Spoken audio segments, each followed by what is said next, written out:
आपका स्वागत करती हूँ हमारे YouTube channel life changer on near.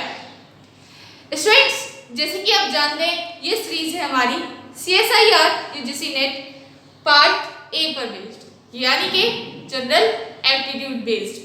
Students, इस सीरीज में हमने फर्स्ट चैप्टर स्टार्ट किया हुआ है अपना, और वो है न्यूमेरिकल एबिलिटी। पिछले हमने लेक्चर में न्यूमेरिकल एबिलिटी पे कुछ क्वेश्चन सॉल्व किए थे, उसी को कंटिन्यू करते हुए इस लेक्चर में भी मैं आपको कुछ क्वेश्चन सॉल्व कराऊंगी और उसमें जो भी कंसेप्ट आएगा वो हम वहीं पर देख लेंगे। स्टूडेंट्स, जैसे कि हम देख रहे हैं आप हमारे इस कोर्स में काफी इंटरेस्टेड है, तो ऐसे ही आप इंटरेस्टेड रहें। और अगर अब तक आपने हमारे चैनल को सब्सक्राइब नहीं किया है तो चैनल को सब्सक्राइब करें, आइकन दबाएं और हमारी वीडियो का नोटिफिकेशन आपको मिल जाएगा। स्टूडेंट्स, आगे बढ़ते हैं और देखते हैं हमारा फर्स्ट क्वेश्चन। फर्स्ट क्वेश्चन है आपका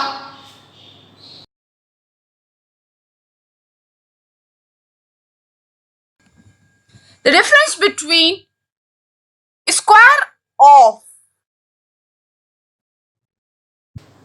two consecutive integers is 408,235. 4,08,235. The sum of number is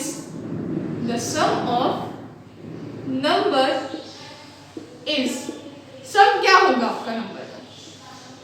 first option is 16324, second option is 27061, third option is 180,235 and D is 408,235. तो ये आपका क्वेश्चन है। क्वेश्चन कहता है आपका कि आपके पास दो नंबर हैं। स्टूडेंट्स, अगर आप मैथ्स स्टूडेंट हैं तो आपको पता होगा, और वैसे भी आपको पता होगा कॉन्जिक्यूटिव का मीनिंग क्या होता है, बट अगर आप नहीं जानते तो फिर भी मैं आपको बता देती हूँ। यहाँ पे कॉन्जिक्यूटिव का मतलब होता है दो नंबर्स लगातार आ रहे हैं, यानी कि 13 और 14 ये आपके दो कॉन्जिक्यूटिव नंबर्स हो गए।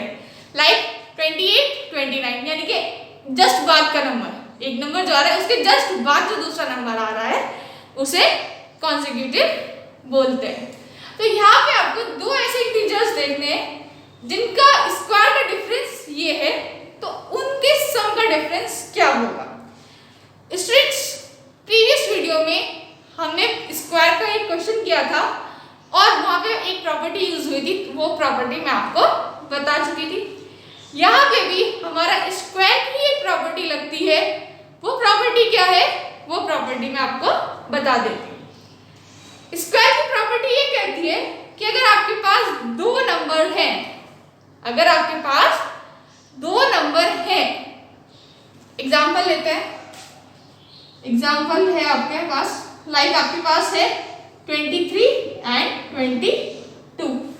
आपके पास ये दो नंबर्स हैं।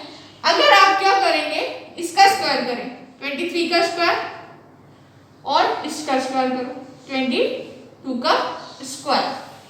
इन दोनों का स्क्वायर करेंगे और फिर डिफरेंस करो, दोनों का स्क्वायर करो और डिफरेंस करो, या फिर इन दोनों को ऐड कर दो, दोनों नंबर्स को क्या कर दो और ऐड कर दो।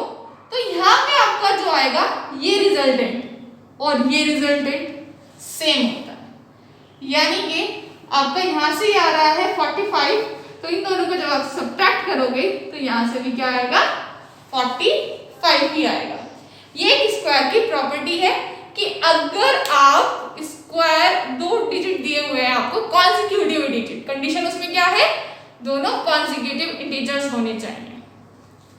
अगर आप उनका डिफरेंस कर रहे हैं तो आप जो उनके डिफरेंस का रिजल्ट आएगा, अगर आप उन दोनों को सम करो तो वही रिजल्ट उनका तब आएगा। तो स्टूडेंट्स, अगर यहाँ पे दो नंबर है हमारे पास, किसी क्वेश्चन को देखते हैं, एक है x और दूसरा है y। तो यहाँ पे कह रहा है कि x² - y²।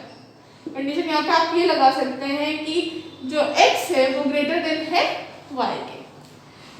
तो आपके यहाँ पे जो आ रहा है ये जो x स्क्वायर है माइनस वाई स्क्वायर है ये किसके इक्वल है 4 0 8 2 3 5 ये इसके इक्वल है। तो प्रॉपर्टी के अकॉर्डिंग इनका जो सम होगा यानी कि x प्लस वाई जो होगा वो भी सेम ही होगा यानी कि वो भी क्या होगा 4 0 8 2 3 5 यही होगा अकॉर्डिंग टू प्रॉपर्टी। तो यहाँ पे जो करेक्ट ऑप्शन आपको आता है वो आ जाता है ऑप्शन डी। यहाँ पे डी ऑप्शन करेक्ट रहेगा और किस वजह से रहेगा क्योंकि स्क्वायर की प्रॉपर्टी है जो कि ये कहती है कि अगर आपके पास दो कॉन्जिक्यूटिव इंटीजर्स हैं आप उनको स्क्वायर लेके फिर डिफरेंस कर रहे हैं तो या फिर दोनों को ऐड कर देते हैं तो रिजल्टेंट आपका सेम आता है। तो स्टूडेंट्स तो हमारा क्वेश्चन नंबर फर्स्ट सॉल्व हो गया है। स्टूडेंट्स मैं आपको स्क्वायर की कुछ और प्रॉपर्टीज यहाँ पर ही बता देती हूँ ताकि अगर हम आगे कुछ क्वेश्चंस करें और वो यूज हो तो आपको क्लियर ऑलरेडी हो वो आपको। तो एक और प्रॉपर्टी होती है स्क्वायर की यानी कि आपकी जो नंबर्स में अगर आपका स्क्वायर हो रहा है तो उसकी प्रॉपर्टी क्या होगी। यहाँ पे देखते हैं कोई नंबर है हमारे पास x y z 1 अगर आप इसका स्क्वायर करोगे तो आपका यहाँ पे हम बात करते हैं यूनिट डिजिट की हम बात करेंगे और नंबर में और जब आप इसका स्क्वायर करोगे तो उसका यूनिट डिजिट क्या आएगा वो चेक करते हैं। तो स्टूडेंट्स अगर आपके पास है 1 या फिर 9 तो यूनिट डिजिट हमारा आता है 1। अगर आपके पास है 2 या फिर 8 तब आपका आएगा यूनिट डिजिट 4। अगर आपके पास है 3 या 7 तब आपका आएगा 9। अगर आपके पास है 4 या फिर 6 उस केस में यूनिट डिजिट आएगा आपका 6। 5 के लिए 5 ही आता है और 0 के केस में 0 ही आता है लेकिन ये इवन जीरोस हो जाते हैं इवन नंबर ऑफ जीरोस आ जाते हैं आपके तो भी आपका वो परफेक्ट स्क्वायर होता है। हमने पिछली बार भी थोड़ा सा पढ़ा था लेकिन यूनिट डिजिट में मैं आपको बता देती हूँ कि ये आपके यूनिट डिजिट्स रहते हैं अगर लास्ट में नंबर के ये नंबर्स हैं तो उनके यूनिट डिजिट ये रहेंगे। तो ये एक और प्रॉपर्टी हमारी स्क्वायर्स की हो गई। अब एक और प्रॉपर्टी देख लेते हैं स्क्वायर्स की ही। सपोज आपको दिए गए हैं कुछ नंबर्स एग्जांपल लेते हैं ये है आपके पास 100 का स्क्वायर और 101 का स्क्वायर ये दो नंबर्स आपको दे रहे हैं और इसमें हम कहते हैं find the integers between these two numbers.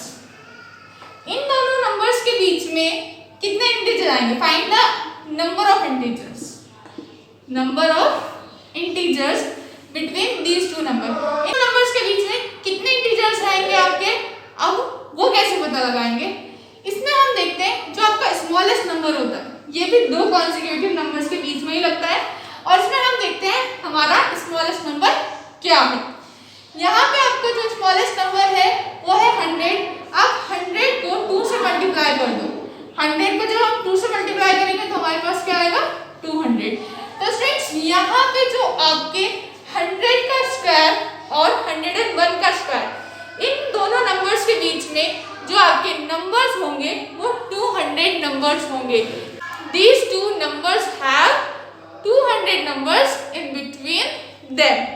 तो इनके अलावा आप कुछ भी ले सकते हैं और इजीली पता लगा सकते हैं आपका कितना भी बड़ा डिजिट है चाहे वो 3 डिजिट नंबर है चाहे वो 4 डिजिट नंबर है 5 डिजिट नंबर है 6 7 8 कितने भी डिजिट का नंबर है सिर्फ आपको क्या करना है उसका ट्वाइस कर देना है और आप जब ट्वाइस करेंगे तो आपको क्या आ जाएगा आपका नंबर ऑफ डिजिट्स उसके बीच में कितने आ रहे हैं वो आपको क्लियर हो जाएगा। स्टूडेंट्स ये तो हमारी रही कुछ प्रॉपर्टीज बेस्ड ऑन स्क्वायर।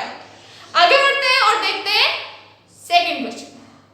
आगे बढ़ते हैं और देखते हैं हमारा सेकंड क्वेश्चन। सेकंड क्वेश्चन कहता है if d is equals to abc plus bca plus cab जहां पर where abc is a decimal digit। Decimal digit यहाँ पे आपका मतलब मतलब ये नहीं होता है कि कोई पॉइंट वाला डिजिट है। डेसिमल डिजिट मैथ्स में हम 0 to 9 के नंबर्स को भी डेसिमल डिजिट बोलते हैं। Is a decimal digit then d is divisible by 37 and 29, 37 but not 29, 29 but not 37, neither 37 nor 29। तो यहाँ पे आपको बताना है कि आपका ये जो नंबर d आएगा ये किससे डिविजिबल होगा। तो स्टूडेंट्स इसे सॉल्व करने के लिए हमें a b c की वैल्यू को पता होना चाहिए। तो यहाँ पे हमारी जो a b और c की वैल्यू आएगी वो हम रैंडम वैल्यू लेंगे। हम कुछ भी ले सकते हैं 0 to 9 के बीच में। आप 1 1 1 भी ले सकते हैं, तीनों की वैल्यू a और b c की। यहाँ पे हम a की वैल्यू लेंगे 1, b की वैल्यू लेंगे 2 और c की वैल्यू लेंगे 3। इसको हम सॉल्व करते हैं। a b c यानी कि 1 2 3 प्लस b की वैल्यू मैंने क्या ली थी 2, c की वैल्यू 3 और a की वैल्यू है 1, तो ये बन जाएगा 2 3 1 प्लस c की वैल्यू है 3, b a की वैल्यू है 1 और b की वैल्यू है 2। जब आप इन सबको सम करेंगे तो हमारा सम क्या आएगा 6 6 6, यानी कि हमारे पास जो d की वैल्यू आ गई वो आ गई 6 6 6। यहाँ पे आपकी वैल्यू ये क्या आ गई 6 6 6। अब इसको कैसे चेक करेंगे कि ये डिविजिबल है या नहीं है। आप इसके प्राइम फैक्टराइजेशन कर सकते हैं। जब हम इसकी प्राइम फैक्टराइजेशन करेंगे तो ये कुछ ऐसे आएगा।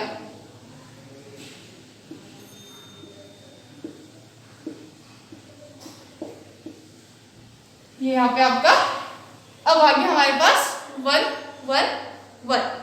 111 जो होता है वो आपका डिविजिबल होता है 37 से।